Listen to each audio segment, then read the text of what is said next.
والسلام کے محبوب چچا حضرت عباس رضی اللہ تعالیٰ عنہ، ان کے بیٹے ہیں حضرت عبداللہ، ان کا ایک مقولہ میں نے آپ حضرات کے سامنے پڑھا۔ آپ علیہ السلام کے چچا حضرت عباس رضی اللہ عنہ بڑے محبوب چچاؤں ہیں۔ نبی پاک علیہ السلام نے ہجرت فرما لی، مکہ مکرمہ کو چھوڑ کر مدینہ منورہ چلے گئے۔ فتح مکہ تک حضرت عباس رضی اللہ عنہ مکہ ہی میں رہے، اسلام تو لے آئے تھے لیکن ہجرت نہیں فرمائی، مدینہ نہیں گئے۔ اور ہجرت اس وقت فرض تھی، لیکن انہوں نے ہجرت کیوں نہیں کی؟ کیونکہ نبی پاک علیہ السلام نے ان کو منع فرمایا۔ منع کرنے کی بھی وجہ تھی، وجہ یہ تھی کہ مکہ میں رہیں گے تو مکہ کے حال احوال کی خبر دیتے رہیں گے، اس لیے انہوں نے ہجرت نہیں فرمائی۔ آپ علیہ السلام کے محبوب چچاؤں میں نبی پاک علیہ السلام کی وفات کے بعد بھی دیر تک زندہ رہے۔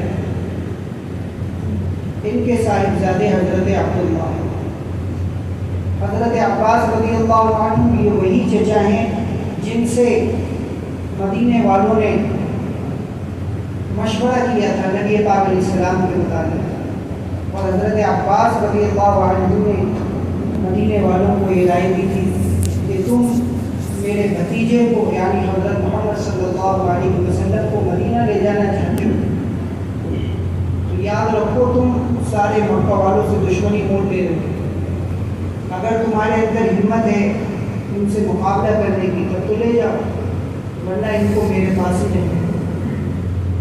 لیکن مدینے والے راضی ہو گئے اور نبی پاک علیہ السلام ہجرت فرما کر حضرت عباس رضی اللہ عنہ ان کے بے شمار واقعات ہیں۔ جب مکہ فتح ہوا اور فتح مکہ کے بعد یہ بھی ہجرت فرما کر مدینہ منورہ گئے، اور ان کے بیٹے حضرت عبداللہ رضی اللہ عنہ یہ بھی ہجرت فرما کر مدینہ منورہ چلے گئے۔ تو اس وقت بحرین سے مال آیا، اور آپ علیہ السلام کی عادت شریفہ یہ تھی کہ آپ جو بھی مال آتا ایسا نہیں کہ اس کو اپنے گھروں کے اندر جمع کر کے خزانے کے طور پر رکھ دیتے، نہیں، مسجد کے اندر رکھوا دیتے۔ لا یلتفت یمینا و شمالا، آپ کا معمول یہ تھا کہ آپ حجرہ مبارکہ سے نکل کر ادھر ادھر نہیں دیکھتے کہ کتنا مال آیا کیا آیا، ڈائریکٹ آگے سیدھے مسلے۔ لا یلتفت یمینا و شمالا، مال و دولت کی طرف نہیں جاتے۔ آپ کو علم ہو گیا، بحرین سے مال آیا، آپ فجر کی نماز میں آئے، آپ نماز سے فارغ ہوئے تو دیکھا کہ بہت سارے لوگ جمع ہو چکے جو اپنے اپنے محلوں کی مسجد میں نماز پڑھتے ہیں، وہ بھی آج مسجد نبوی میں آ گئے۔ آپ نے حضرات صحابہ سے پوچھا کیا تمہیں پتہ چل گیا کہ بحرین سے مال آیا کہ تم اس کی وجہ سے آئے ہو؟ حضرات صحابہ کرام بے تکلف تھے، تکلف نہیں کرتے تھے، ہماری طرح تکلف نہیں کرتے کہ نہیں حضرت میں تو آپ کی ملاقات کے لیے آیا ہوں، آپ کی زیارت کے لیے، آپ سے مسافر کے لیے، بے تکلف بالکل، کیونکہ تم مال لینے کے لیے آئے ہو، صاف کے لیے کہ ہاں مال ہی کی وجہ سے آئے۔ ایک صحابی سعد ابن عبادہ رضی اللہ عنہ نبی پاک علیہ السلام ان کے مکان پر گئے، آپ نے آواز دی، سلام کیا، اس وقت ان صحابی کو غسل کی حاجت تھی، آنے میں دیر ہو گئی، غسل کرنے میں لگ گئے، آنے میں دیر ہو گئی، دروازہ کھولا، دیکھا کہ بالوں سے پانی کے قطرے ٹپک رہے ہیں۔ آپ علیہ السلام نے فرمایا ہم نے آپ کو جلدی میں ڈال دیا،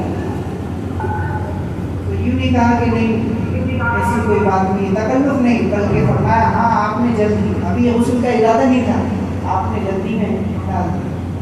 اس وقت نبی پاک علیہ السلام نے ان کو بھی مسئلہ بتلایا کہ اگر ایسا کوئی موقع پیش آ جائے تو وضو کر کے بھی آ سکتے ہیں، یہ ضروری نہیں ہے کہ غسل کر کے بات کر سکتے۔ خیر، تو صحابہ کرام کی عادت شریفہ تکلف اور بناوٹ کی نہیں تھی، بے تکلف تھے، جو بھی بات ہے صاف ستھری کھری بات کہتے تھے، کیونکہ تکلف میں تکلیف ہے۔ آپ نے تکلف کیا تو بعد میں تکلیف اٹھانی پڑے، اس لیے حضرات اکابرین کا مقولہ ہے کہ اپنے معاملات کے اندر تکلف مت کرو، بناوٹ مت کرو، کیونکہ بعد میں تکلیف ہو سکتی ہے۔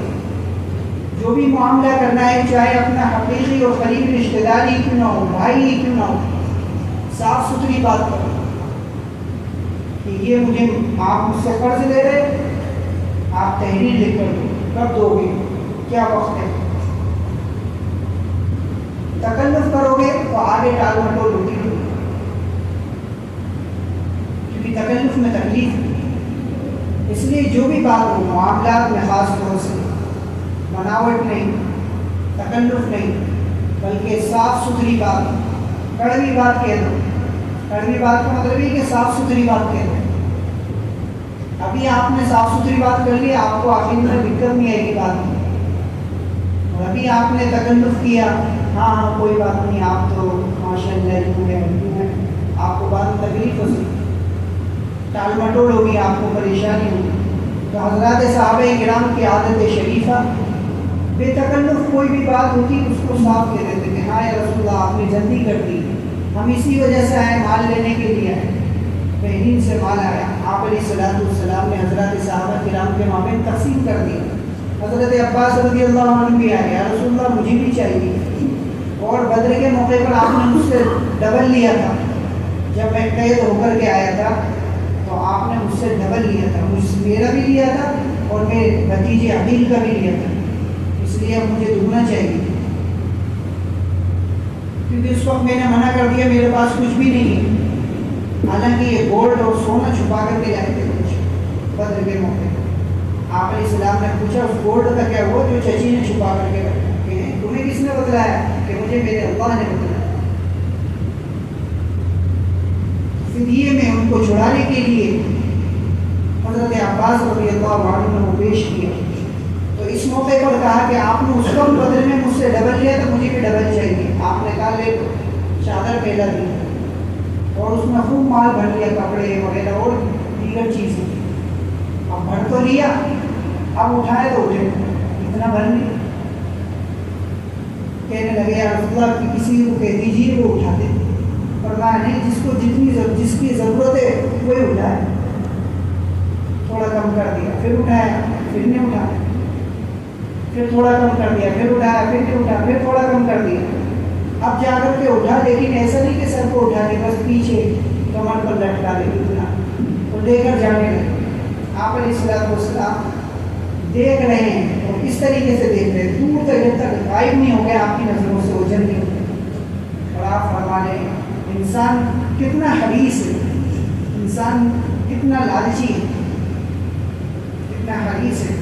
اسی لیے تو نبی پاک علیہ السلام نے ایک موقع پر فرمایا لو کان وادیا لابن آدم من ذهب، اگر ابن آدم کو سونے کی ایک وادی دے دی جائے تو بھی وہ یہ تمنا کرے گا کہ ایک اور بھی دو، اگر ایک دکان ہے تو تمنا کرے گا دو ہو جائے، ایک پلاٹ ہے تو تمنا کرے گا دو ہو جائے، دو ہے تو تین ہو جائے، ایک مکان ہے تو تمنا کرے گا ایک اور ہو جائے۔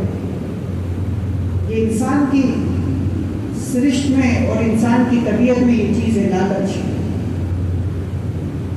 لیکن انسان کے پیٹ کو قبر کی مٹی ہی بھر سکتی ہے۔ لو کان ابن آدم وادیا من الذهب، اگر انسان کے لیے، ابن آدم کے لیے سونے کی ایک وادی ہو تب بھی وہ یہ تمنا کرے گا کہ ایک اور وادی ہو۔ وادی کسے کہتے ہیں؟ علماء نے لکھا ہے کہ وادی کہتے ہیں پانی بہنے کی جگہ۔ جب سوال یہ ہوتا ہے کہ پانی بہنے کی جگہ، تو سونا تو بہایا نہیں جاتا، سونا تو رکھا جاتا ہے تجوریوں میں، محفوظ جگہ الماریوں میں رکھا جاتا ہے، بہایا تو نہیں جاتا۔ تو آپ نے وادی کیوں کا فرمایا؟